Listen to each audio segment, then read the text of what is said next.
साथियों नमस्कार। आप सभी को श्री कृष्ण जन्माष्टमी के पावन पर्व की ढेर सारी शुभकामनाएं, बधाइयाँ। आज एक छोटी सी कहानी जिनकी हम चर्चा करेंगे और ये छोटी सी कहानी बहुत बड़ा संदेश हम तक पहुंचाती है, इसलिए आपसे या आप तक पहुंचाने का मैंने मानस बनाया।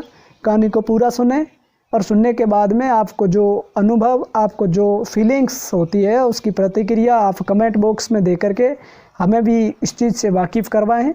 कहानी इस प्रकार से है कि प्राचीन समय में एक निसंतान राजा था और जैसे जैसे राजा की आयु बढ़ती गई और राजा जब वृद्ध हो जाता है तो राजा को उस राज्य के उत्तराधिकारी या वारिस की चिंता सताती है।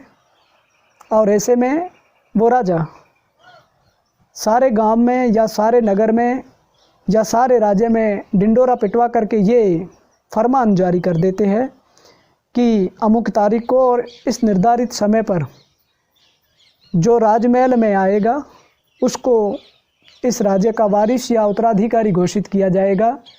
तो सारे नगर में ये सूचना आग की तरफ फैल जाती है और जब इस प्रकार का फरमान जारी किया जाता है तो राजा के सेनापति या राजा के जो मुख्यमंत्री थे उन्होंने राजा को इस प्रकार के फरमान से कहा कि आपने इस प्रकार से तो कर दिया, लेकिन बहुत सारे लोग आएंगे, आप इस समय पर तो हज़ारों लोग आएंगे, किसे राजा चुनेंगे। राजा ने उनका उत्तर बड़ी गंभीरता के साथ दिया कि आप उस वक्त को या उस समय को आने दें, फिर राजकुमार के या इस राज्य के वारिस के योग्य कौन है हम उसका चयन करेंगे। और ऐसे करते करते जब निर्धारित समय या निर्धारित तिथि जिस दिन राज्य का वारिस चुनना था वो वक्त आ गया और उस दौरान उस राज्य में आमोद प्रमोद के लिए सुरा सुंदरियों, रंग रैलियों की खूब सारी व्यवस्था की जाती है। जैसे ही राजमहल की तरफ लोग आते हैं तो इस प्रकार के बहुत सारे मनोरंजन के केंद्र बना दिए जाते हैं। तो कई सारे लोग, आप यूँ समझें कि बहुत सारे लोग उसी में मशगूल हो गए। और जब निर्धारित समय आया तो एक ऐसा व्यक्ति जिसकी तो बस धुन यही थी कि मुझे तो राजा के पास में जाना है और राजा का वारिस या इस राज्य का उत्तराधिकारी बनना है। वो व्यक्ति न रंगरेलियाँ देखता है, न मनोरंजन देखता है, न आमोद प्रमोद की ओर जाता है, बल्कि राज्य के उस द्वार की तरफ जाता है।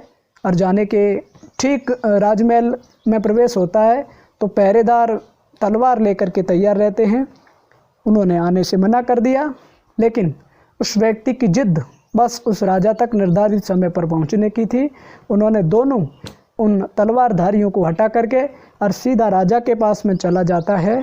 और राजा इसको देख करके प्रश्न हो जाते हैं कि वास्तव में इस राज्य के लिए जो योग्य उत्तराधिकारी या योग्य वारिस की हमें ज़रूरत थी वो इस व्यक्ति के रूप में मिला, क्योंकि उस व्यक्ति के सामने कई सारी बाधाएं या कई सारे मनोरंजन के साधन थे, लेकिन उसके बावजूद भी उनके अंदर बस एक ही उद्देश्य था, एक ही मोटो था, एक ही ध्येय था। उनका उस चीज़ के प्रति या उस लक्ष्य के प्रति बस डेडिकेशन या समर्पण था। नतीजन वो राजकुमार या उस राज्य का उत्तराधिकारी बन जाता है। तो इस छोटी सी कहानी के पीछे साथियों प्रेरणा यही मिलती है। मैं तो वैसे हम पढ़ाई की बात करते हैं तो हम भी पढ़ाई करते हैं, तो हमारे पढ़ाई के बीच में कई सारी बाधाएं जो सुरा सुंदरियों के रूप में आ सकती है, जो मनोरंजन के अन्य अड्डों के रूप में आ सकती है, या फिर कोई घरेलू पृष्ठभूमि या घरेलू परिस्थितियों के कारण भी आ सकती हैं। हम उनका डट कर के सामना करें और बिना रुके अपने लक्ष्य तक पहुँचें। आप कल्पना करें इस प्रतियोगिता में, जैसा कि हम भी भर्ती परीक्षाएं या कई सारी एग्ज़ाम देते हैं तो कई सारे कैंडिडेट्स होते हैं, लेकिन निकलते तो उतने ही जिनने लेने होते हैं। तो इतनी बड़ी प्रतियोगिता में एक अभ्यर्थी लेना था और हज़ारों लोग शामिल थे, लेकिन निकला एक और वो पात्र था। बाकी जो हज़ारों लोग थे वो लोग भटकाव में गए, जिनका लक्ष्य निर्धारित नहीं था। और जिसका लक्ष्य निर्धारित नहीं होता है और जो लक्ष्य निर्धारित करता है और उस लक्ष्य के प्रति समर्पण के साथ में, सहजता के साथ में, डेडिकेशन के साथ में जुट जाता है, उस व्यक्ति की तरह लक्ष्य की ओर उन्मुख हो जाता है। इस प्रकार से कहानी यही प्रेरणा देती है कि हम हमारे लक्ष्य की तरफ बढ़ने के लिए पूरी मेहनत के साथ में आगे बढ़ें और बीच में आने वाले भटकाव के साधन, आने वाली जो भी बैरियर या बाधाएं हैं, उनसे हट करके या उनका सामना करते करते हम हमारे निर्धारित लक्ष्य तक पहुँचें।